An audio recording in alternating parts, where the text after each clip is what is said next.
백년 불교 문화재단과 불교 방송이 공동 기획한 정독 선문 정로 공부를 함께하고 있는 동의대학교 강경구 교수입니다. 지금 우리는 이제 죽음과 같은 무심에 머물지 않고 다시 살아나야 된다는 사중득활의 공부를 하고 있는 중에 있습니다. 근데 생각해보면 죽음에서, 그러니까 죽음과 같은 무심에 머물지 않고 다시 한번 그 무심을 버리는 죽음이 있을 때 되살아남이 있다는 의미에서 죽음에서 더 철저하게 죽어야 된다는 말로도 이 사중득활이라는 이 말이 설명될 수 있을 것 같아요. 비유를 하자면 애벌레가 고치집을 지으려면 한 번 애벌레의 죽음을 겪어야 될 것 같고, 고치집을 뚫고 나비로 부화하려면 두 번의 죽음을 거쳐야 될 것으로 생각합니다. 그런 의미에서 철저한 죽음 이후에 나비로의 새로운 탄생이 가능해진다. 이게 이제 사중득활이라는 것을 비유적으로 설명할 수 있을 것 같습니다. 그러니까 이것은 애벌레의 입장에서 보면 죽음이고 나비의 입장에서 보면 새로운 살아남이다 이거죠. 그런 의미에서 사중득활의 설법을 이미지적으로 이렇게 이해할 수도 있을 것 같고, 불교에서는 전통적으로 봉황새의 비유를 듭니다. 그러니까 이제 봉황새가 자기의 생명이 다할 때 스스로 불을 내어서 불목욕을 한다는 거예요. 그리고 그 불목욕이 끝나서 기왕의 생명이 다 소진하면 완전히 새로운 차원이 다른 생명으로 다시 태어난다 하는 것이 이제 불교에서 말하는 봉황열반의 이야기이고, 이게 또 사중득활을 얘기하고 긴밀하게 통하는 비유라고 하겠습니다. 부처님께서 캄캄한 밤을 지나서 금성의 별빛을 보고 보리수 아래에서 견성을 했다, 깨달음을 얻었다 했는데, 그 캄캄한 밤을 여기에서 말하는 죽음이라 표현할 수 있을 것 같고, 그 캄캄한 밤 가운데서 샛별이 반짝이는 불빛을 보는 것을 되살아남이라고 표현할 수도 있을 것 같다. 어쩌면 부처님의 이 성도는 역사적 사실이기는 하지만 이 사중득활에 대한 절묘한 비유이기도 하다는 생각을 하게 됩니다. 그래서 오늘도 사중득활에 대한 몇 가지의 성철 스님의 예문과 그에 대한 법문을 살펴보면서 그 주제를 알아보도록 하겠습니다. 성철 스님이 인용한 문장을 한번 읽어보도록 하죠. 9-8이 될 것 같고요. 481쪽이 되겠습니다.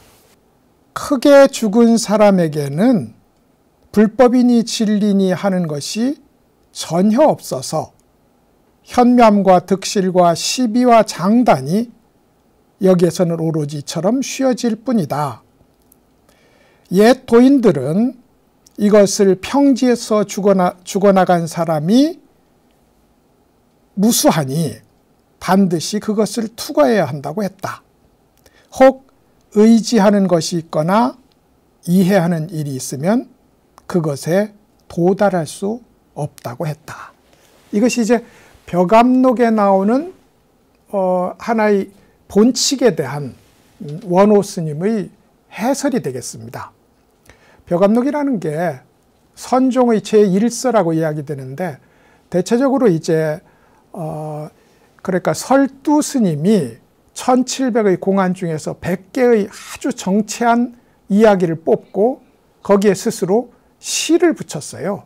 근데 다시 원호 스님이 여기에 그 본래 에피소드와 그 시에 짤막한 코멘트와 긴 해설을 달았다고요. 그것이 이제 벽암록이라고 하는 내용인데, 그 중에 한 이야기입니다. 투자산에 투자스님이라는 분이 계셨는데 조주스님이 찾아가요.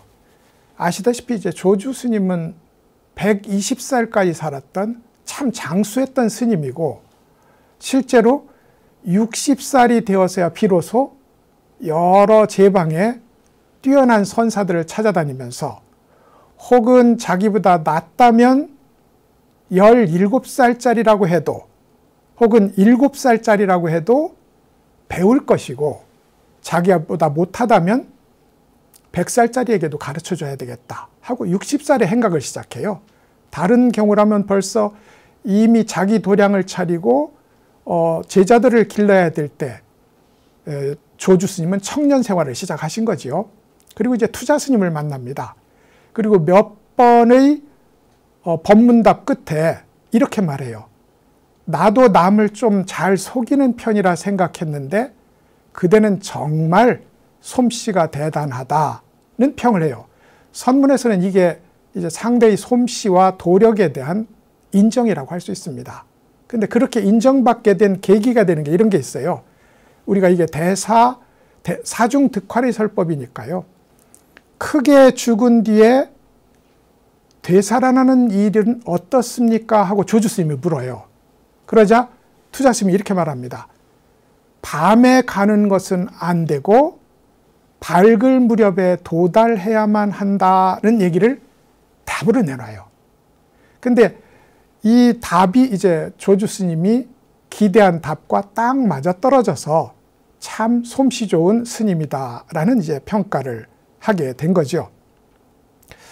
이 투자 스님이라는 이 분이 내놓은 어두운 밤에 가면 안 되고 밝을 무렵에 도달해야 된다. 어두운 무렵은 무심의 한결같다는 뜻이고 밝을 무렵에 새벽녘에 도달해야 된다는 것은 부처님이 어둠 속에서 샛별을 보고 새로운 밝음을 체험했듯이 공부하는 사람도 무심의 어둠을 뚫고 지나가서 새로운 밝음에 도달해야 된다는 그런 이야기라고 보통 해석되곤 합니다. 그래서 이제 죽은 사람이다. 무심이니까 우리가 이야기하는 재반 감각적인 반응이 일어나지 않아서 비유하자면 죽은 사람과 같다. 그래서 이제 말하자면 여러 가지 둥글고 네모나고 붉고 노랗고 하는 차별적 모양에 대한 분별은 사라져 있고 그것을 바치고 있는 바탕에 대한 확고한 인식이 있는 자리. 말하자면 모든 분별은 사라지고 그 분별의 차별적인 모습들, 예를 들어 산은 뾰족하고 언덕은 둥근 이 각각의 차별적 모습이 기대고 있는 대지라는 바탕, 이 바탕에 사유의 초점이 모여져 있는 것. 그러니까 이제 세상의 차별적 모습들이 다 사라진 자리, 이걸 이제 죽은 자리라고 표현했다고요. 그래서 이제 근데 이 자리가 뛰어나고 번뇌가 일어나지는 않지만 근데 명백하게 눈앞에 산은 산이고 물은 물인데 산과 물의 차별성이 드러나지 않는 뭉뚱그려진 공통성만 남는 그런 자리단 말이죠. 그래서 이 자리를 미완성의 자리다. 죽은 자리이므로 다시 살아나야 된다. 하고 이제 거듭 말하게 되는 겁니다. 여기에서 이제 불법이니 진리니 현묘함이니 시비니 장단이니 하는 것이 없는 자리다. 이렇게 얘기했어요. 저는 이것을 캄캄한 무지각의 상태라고 부르고 싶고 실제로 성철 스님은 이것을 무기무심이라고 불렀어요. 지각이 없는 무심이라고 불렀다고요. 성철 스님에게 있어서 무심은 두 가지입니다. 하나는 지각이 없는 무심, 번뇌는 일어나지 않지요. 그런데 밝은 관찰도 없는 이 무심, 돌멩이 같은 무심을 무기무심이라고 불렀고 세상의 차별상의 번뇌가 일어나지 않으면서도 그 차별적 모습의 밝은 일을 진여무심, 진짜무심이라고 불렀습니다. 그러니까 이제 여기서 말하는 이 죽음이라는 것은 지각이 없는 캄캄한 무기무식을 가리키는 것이다. 그러므로 살아나야 된다는 뒤의 명제가 따라오게 됩니다. 그래서 이걸 어떻게 표현했냐면 옛 도인들은 평지에서 죽어나간 사람이 많으니 반드시 그것을 투과해야 한다고 말했다. 이렇게 말했어요. 평지라는 것은 무심의 자리가 이러저러한 감정적 굴곡을 일으키지 않으니까 평평하고 평온한 자리라는 의미에서 평지라고 표현되기도 했어요. 또 제가 자주 비유를 듭니다만 대지에서 산도 일어나고 언덕도 일어나고 그리고 평지도 일어나는데 그 모든 것을 바치고 있는 대지가 평평함으로 바탕되는 자리라는 의미에서 평지라고도 불렀습니다. 이 평지는 대단히 중요한 자리고 번뇌가 사라진 자리이기는 하지만은 여기에 머물면 새롭게 활발하게 살아나는 자리가 없다. 그런 의미에서 평지에서 죽어나간 사람 무수하다고 평가를 했습니다. 사실 우리는 욕계의 중생으로 번뇌를 지며 살아가잖아요. 그런데 번뇌를 짓는 이것이 문제라 해서 실제로 이 번뇌는 심의식, 말하자면 분별의식과 자의식과 깊은 무의식이 지어나가는 것인데 이것이 문제가 된다고 해서 버릴 수는 없는 겁니다. 문제는 좋게 바꾸어서 전환해야지 문제가 있다고 버려나가기 시작하면 사실은 죽음밖에 남는 것이 없게 되겠죠. 그런 의미에서 이 지금 죽음이라는 것, 이것을 모두 버리는 것이 칭찬받을 일은 아니다. 여기서 다시 한번 문제를 딛고 보리의 자리, 진리의 자리로 되살아나는 일이 필요하다. 이것을 하려면 어떻게 해야 되느냐? 무심을 뚫고 가시숲을 지나가야 된다고 했어요. 평지면 이미 편안한데 다시 가시덤불을 헤치고 나아가는 끝없는 노력이 필요하다.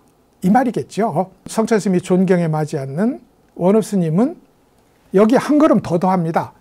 가시덤불을 헤치고 지나가도 다시 은산철벽, 은과 같고 쇠와 같은 단단한 것으로 구성된 절벽이 기다리고 있다. 그것을 뚫고 지나가야 된다. 하고 두 번의 관문을 이야기할 정도로 멈춤 없고 머문 없는 나아가는 수행을 이제 강조를 합니다. 그러니까 이제 생각해 보면 그럼 어느 시절에 깨닫느냐? 사실 불교의 공부는 어쩌면 머물지 않고 나아가는 그 일 자체, 그것을 깨달음이라고 불러야 되지 않을까 하는 생각을 여기에서 하게 됩니다. 그럼에도 불구하고 분명히 변화무쌍한 이 생명과 함께 나아가는 진여의 자리는 분명히 있단 말이죠. 그것을 향해서 끝없이 나아가는 것을 요구하는 것이 이 사중득활의 설법이 되겠다. 이렇게 이제 보면 되겠습니다. 그 다음에 이렇게 말씀을 하셨어요. 혹 의지하는 것이 있거나 이해하는 일이 있다면 그것에 도달할 수 없다. 의지하는 것은 부처님의 가르침, 조사의 가르침, 진리라는 것, 이것이 우리가 도달해야 된 자리라는 것 하는 이 자리를 의지하는 일이라고 부를 거고, 무심 역시 의지하는 일이 될 겁니다. 이해하는 일은, 이해라는 건 나도 있고 대상도 있어야 이해가 됩니다. 그러니까 나와 대상이 사라지기 이전, 아직 나도 있고 아직 대상도 있는 미완성의 시기가 무심의 단계다.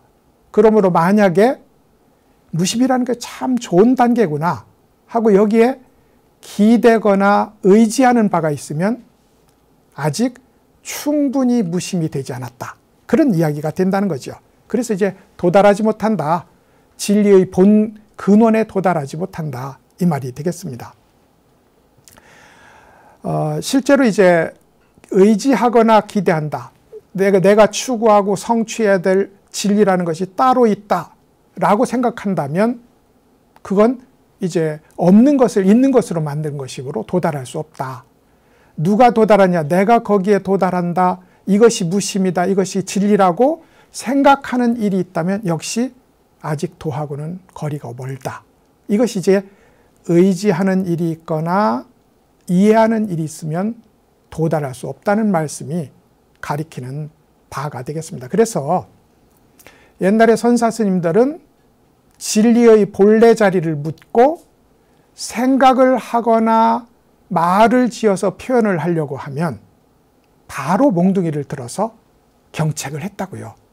그것이 이제 그 몽둥이질이 습관화된 것이 아니라 분명하게 지적해야 될 자리에 몽둥이를 들이댔던 것으로 우리는 이해를 할 필요가 있습니다. 성철 스님은 이 가르침에 이제 철저하게 동의하는 편이고, 그런 의미에서 아마도 성철 스님에게 무수한 사람들이 와서 저희 깨달음을 인가해 주십시오, 나는 깨달았습니다 라고 한 사람이 그야말로 끝없이 찾아왔었다는 거예요. 그런데 적어도 성철 스님이 법문이 전하는 기록으로 보자면은 어떤 한 사람도 그래 당신은 그 궁극의 자리에 이르렀습니다 라고 대답을 한 경우가 없다. 그럼 최선의 답안은 뭐였느냐? 최고 인정하는 답안이 바로 그대가 도달한 자리가 아직 진짜 무심이 아니므로 여기서 한 걸음 더 나가서 화두를 들고 새로 공부해라 하는 것을 실제로 글로 써주기도 했고, 자주 설법을 통해서 강조를 했다고 생각합니다.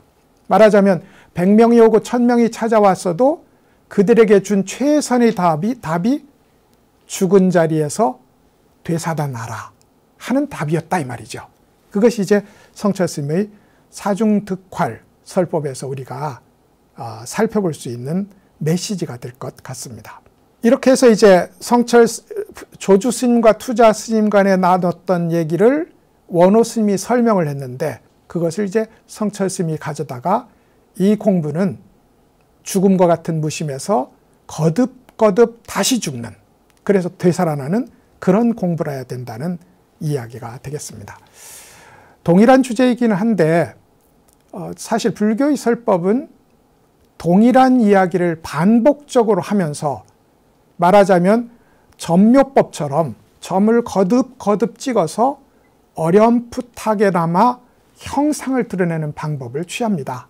왜냐하면 이것이 진리다라고 한마디로 규정할 수 있는 자리가 없기 때문에 거듭거듭 동일한 얘기를 반복하면서 우리를 그곳에 근접하게 하는 언어 전략을 쓴다. 그런 의미에서 비슷하기는 하지만 한 문장을 더 볼 수 있을 것 같습니다. 486쪽인데요. 이런 얘기가 있습니다. 이것이 바로 무쇠를 부어서 찍어낸 사람이라 하겠다. 무쇠를 부어서 형틀에 찍어낸 사람이라 하겠다 이 말이죠. 혹 기특한 경계를 만나거나 나쁜 경계를 만나도 그의 앞에 오면 모두 다 꿈과 같아서 여섯 감각기관, 안이비설신의 여섯 감각기관이 있는지조차 모르고 아침과 저녁이 있는지조차 모르기 때문이다. 설사 이러한 경지에 도달했다 해도 절대로 그 식은 재나 죽은 불을 지켜서 캄캄하게 어두운 곳으로 들어가서는 안 된다. 반드시 몸을 돌려 도로 살아나는 길이 있어야 한다. 이렇게 역시 동일한 얘기라는 것을 들으면 금방 알 수 있습니다. 천태 지자대사가 거주했던 천태산이라는 곳에 연화봉이라는 남자가 봉우리가 있었고, 그 연화봉이라는 봉우리에 조그만 암자가 하나 있었어요. 그 가운데 이제 크게 도량을 일구지는 않았지만 고명한 선지식이 살고 있었는데, 우리 선종사에서는 보통 이분을 연화봉 암주라고 부릅니다. 근데 이제 이분이 설법을 할 때마다 평생 하나의 설법을 주로 했는데, 공부를 하는 사람이 오건 대중을 만나건 심지어 돌아가시기 직전에 이르기까지 주장자를 하나 들어 보이고, 옛날 사람들은 들어보시죠. 옛날 사람들은 주장자를 들어 보입니다. 바로 여기에 도달해서 왜 머물지 않았을까 이렇게 물어요. 그리고 평생 그것에 바른 대답을 하는 사람을 만나지 못했다는 겁니다. 선문의 이야기는 수수께끼처럼 보이지만 실제로는 굉장히 정확한 지점을 가리켜 보이고 있다고요. 그럼 주장자를 들어서 가리켜 보인 자리, 이것이 이제 우리가 공부를 해서 스스로 성취했다고 기쁘게 생각하고 기껍게 생각하고 보람있게 생각하는 어떤 경지를 전반적으로 칭해서 주장자를 들어서 가리킨 여기라고 말할 수 있을 거예요. 말하자면 깨달음이라고 생각하는 자리라는 거죠. 근데 여기에서는 이제 무심을 가리키는 거잖아요. 이 자리, 깨달음이라고 생각하는 이 무심의 자리에 이르러서 왜 번뇌도 없는데 왜 여기에 머물지 않고 또 나갔을까? 이렇게 물었다는 겁니다. 그러니까 사람들이 이제 그것에 대답을 하지 못했다는 것은 이 완전한 무심의 자리, 여기에도 아직 도달하지 못했었다 하는 이야기가 되겠죠. 그래서 이제 이 소위 주장자 화두라고 불리는 왜 지금 이 자리에 여기에 도달해서 머물지 않고 또 나가야 했을까, 또 다시 죽어야 했을까 하고 묻는 이 화두가 이제 선종사의 유명한 탐구의 주제가 되었습니다. 그리고 이제 그게 벼감록에 실리게 된 거죠. 원래 이제 여기라고 했는데 도인은 두 가지 의미가 있을 것 같아요. 하나는 길에 있는 사람, 길도자니까요. 길에 있는 사람. 다른 하나는 길을 가는 사람. 그러면 머물러 있는 사람은 아니라는 거죠. 도달해도 또 거듭거듭 우리 생명의 존재가 거듭거듭 변화무쌍한 모습으로 나타나듯이 본래의 움직이지 않는 진리는 억겁을 거치도록 변함이 없지만 현상으로 나타난 진리는 매번 새로운 모습으로 나타나므로 그 자리에 머물지 않고 새로 세포 분열을 거듭거듭 하듯이 매번 새로운 자리로 나아간다. 이게 이제 도인이다 이 말이죠. 길을 가는 사람이다 이 말이죠. 그러니까 공부를 하는 사람, 뛰어난 도덕의 공부를 하는 사람은 머물지 않는 사람이다 라는 말이 이제 성립 가능한 겁니다. 불교는 아니지만 유교의 이제 위대한 성인이라고 불리는 공자가 있었는데 그 공자의 제자 중에 성인의 버금간다고 칭찬을 받았던 안현이라는 이가 있었어요. 근데 그 안현이라는 이가 자기 스승 공자를 이렇게 표현합니다. 참 대단하시다. 우러러보면 높고 거듭거듭 뚫어도 거듭거듭 견고하고 바라보면 앞에 있는 듯 하더니 어느샌가 뒤에 계시는구나. 말하자면 한마디로 규정할 수 없고 따라잡았다 싶으면 또 저만큼 나아가 있는 그런 이제 공자라는 존재에 대해서 안현은 이제 탄식을 했던 거죠. 말하자면 공자는 도인답게, 우리식으로 표현하자면 도인답게 머물지 않는 삶을 평생 살았다. 그러기에 공자의 경계를 가장 잘 알았던 안현조차 따라와 보면 어느샌가 또 앞에 가 있다 하는 이런 탄식을 했던 것으로 우리는 생각을 할 수 있습니다. 이것을 우리 사중득활의 설법에 그대로 적용할 수 있다 하는 것이 이제 이 공부를 하는데 참고를 할 필요가 있다고 생각을 합니다. 여기서 이렇게 말했어요. 이러한 사람이 바로 무쇠를 부어서 찍어낸 사람이다. 쇠를 녹여서 형틀에 부어서 물건을 만들어낸다고요. 근데 그 만들어낸 것은 사실은 망치를 거치지 않았으므로, 단련의 과정을 거치지 않았으므로 거칠고 투박하고 아직 특별히 무슨 반짝이는 기능이 없어요. 그래서 무쇠로 부어낸 사람, 둔하고 어리석은 사람 같다 이 말인 겁니다.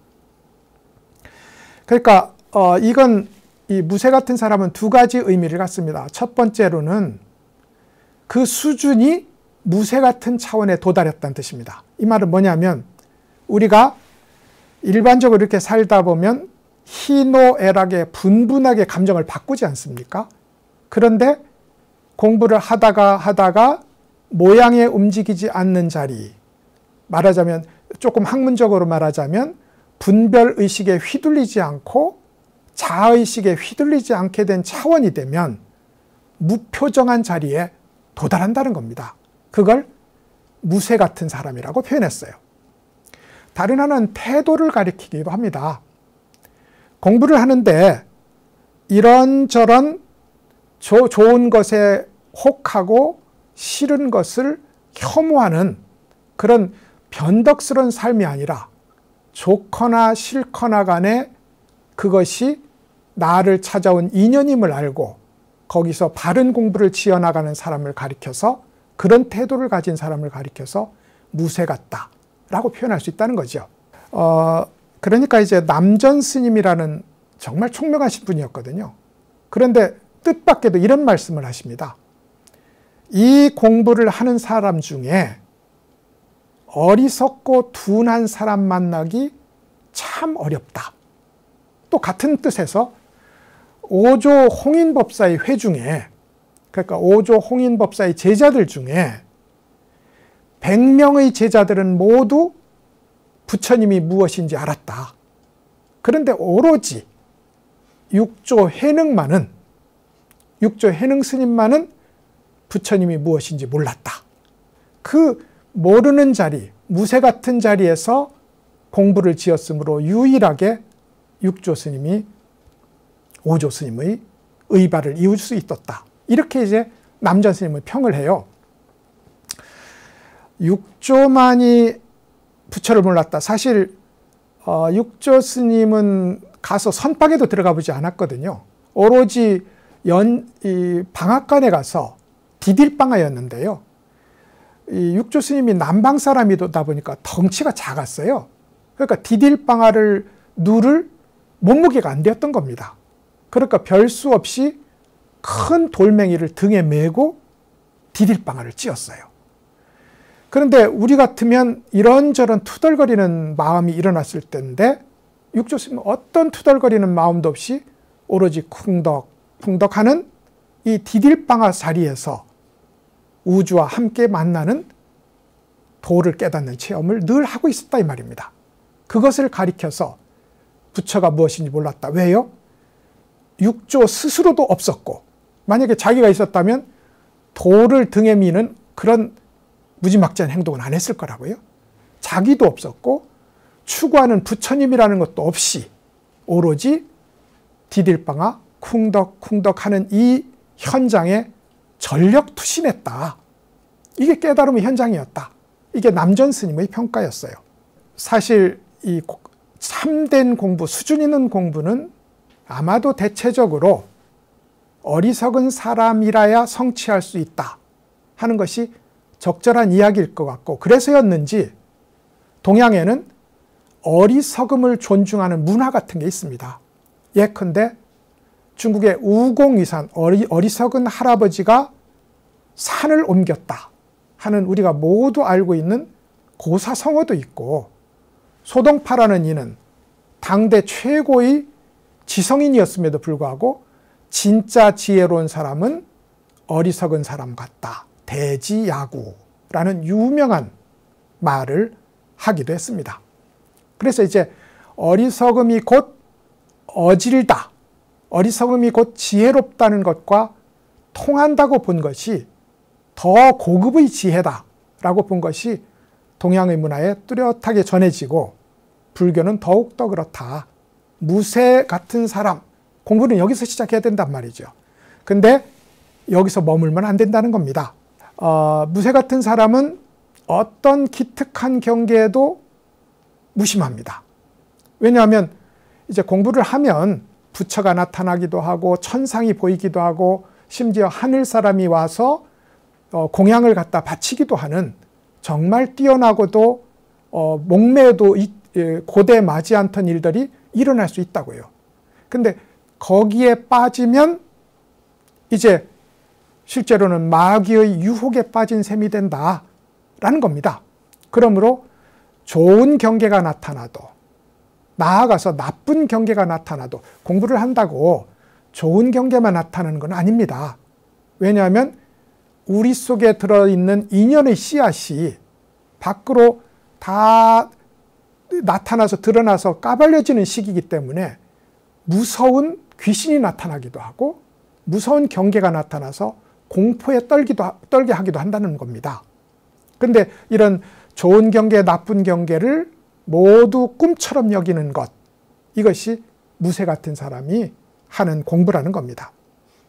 그러면서 거기에 머물지 않고 오로지 한결같은 공부를 지나간다. 이거를 전통적으로 잠자는 것도 잊어버리고 밥 먹는 것도 잊어버리는 공부를 한다. 혹은 대스님은 젓가락으로 이 음식을 떠서 입으로 가져가는 중에 입으로 넣는 것을 잃어버렸다. 이게 이제 공부의 극치였죠. 그리고 이제 공자 역시 순임금이 지었던 음악을 듣고 3달 동안 고기를 먹어도 고기가 무슨 맛인지 몰랐다 하는 얘기가 논어에 전합니다. 다 똑같은 얘기죠. 진리를 향해서 오로지 한 걸음 한 걸음 그것에 열중하고 있다 보니 일상생활이 사소한 의미를 미처 알아차리기 전에 지나갔다. 이런 얘기가 되는 겁니다. 이것이 이제 공부를 짓는 자세이고 이 자세에서 이제 앞으로 나가는 거죠. 그러니까 무새 같은 자리, 이걸 다시 표현하면 식은 재화도 같고 꺼진 불과도 같다. 번뇌가 일어나지 않으므로 비록 평온하기는 하지만 역시 지혜도 없는 자리므로 다시 나아가야 된다. 그것을 가리켜서 몸을 돌려 되살아나는 길이라고 표현했어요. 이걸 비유하자면 고목에서 새로 꽃이 피는 일이기도 하고 식은 재 속에서 불이 터지는 일이기도 합니다. 혹은 문학적 비유를 들자면 까마귀 한 마리를 포대자루 안에 감춰놨다고요.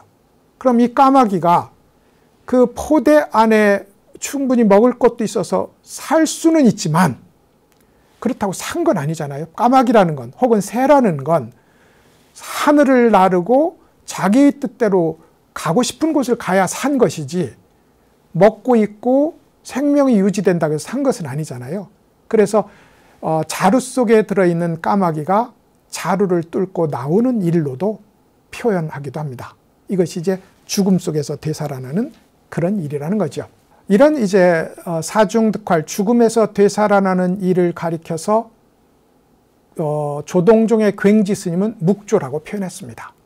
묵은 생각이 일어나지 않는 고요함을 유지하는 일.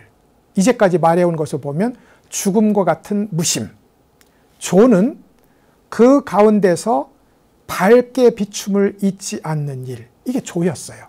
그래서 이제 묵조이고 이 묵조선이 이제 선종사에 나타났던 여러 종파 중에서 현재까지 임재종과 함께 유일하게 소멸하지 않고 지속적으로 계승되고 있는 그런 뛰어난 공부법이기도 합니다.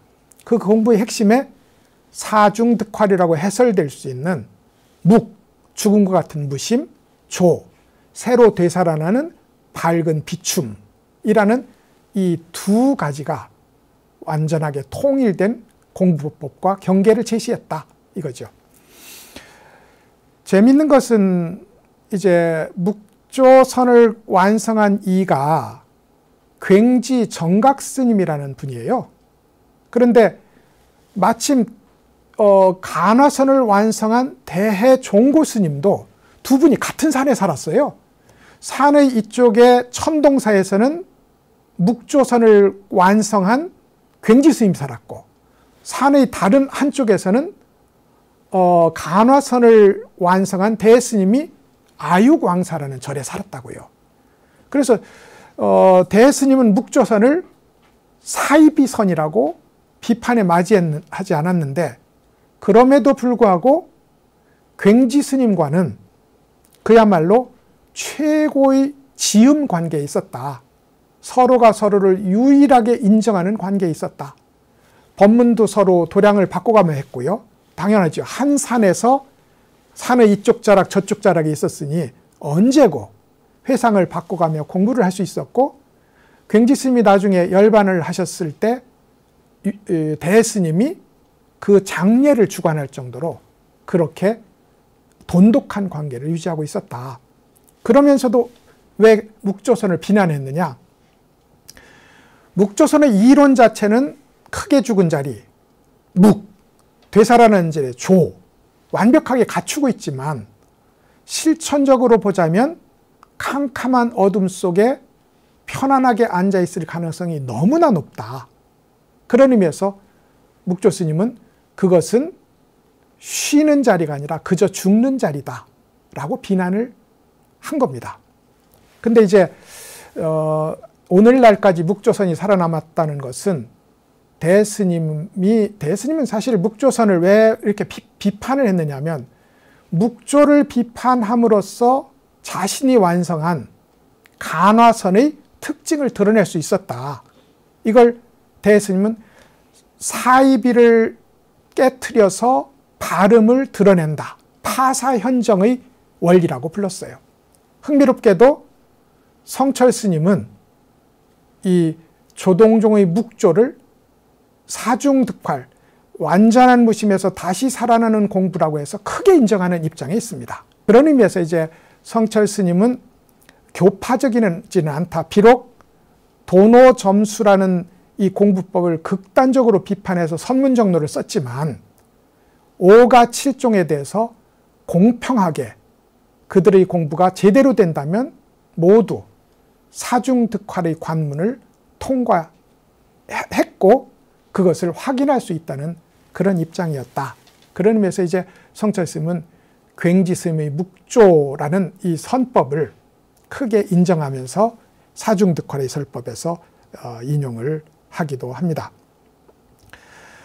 우리가 이 사중득활이라는 이제 이 공부를 마침에 있어서 어차피 이 공부가 많이 돼서 무상정도 아니고 멸진정이라는 그야말로 고도의 선정에 이르렀을 때를 가리켜서 크게 죽은 자리라고 부른다고요. 그리고 거기서 다시 화두를 들고 뚫고 나올 때 그걸 새로 살아남이라고 표현하는데 도대체 선의 초보에 있는 혹은 아직도 갈 길이 먼 일반 수행자들에게 사중득활의 이 설법은 무슨 의미가 있을까? 그래서 제가 앞으로도 거듭 말씀드릴 겁니다만 불교의 수행은 부처님이 성취하고 조사님들이 완성한 깨달음의 세계를 구조적으로 반복하고 흉내내는 일에 속합니다.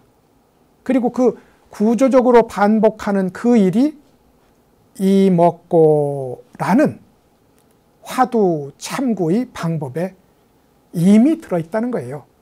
그런 의미에서 혹 우리가 편안한 자리를 만났다 해도 여전히 그 자리에 머물지 않고 이먹고라고 거듭 참구해서 머물지 않는 자리로 나아가는 일, 이것이 사중득활의 설법을 공부한 우리들이 취해야 될 자세가 아닌가 그렇게 생각을 합니다.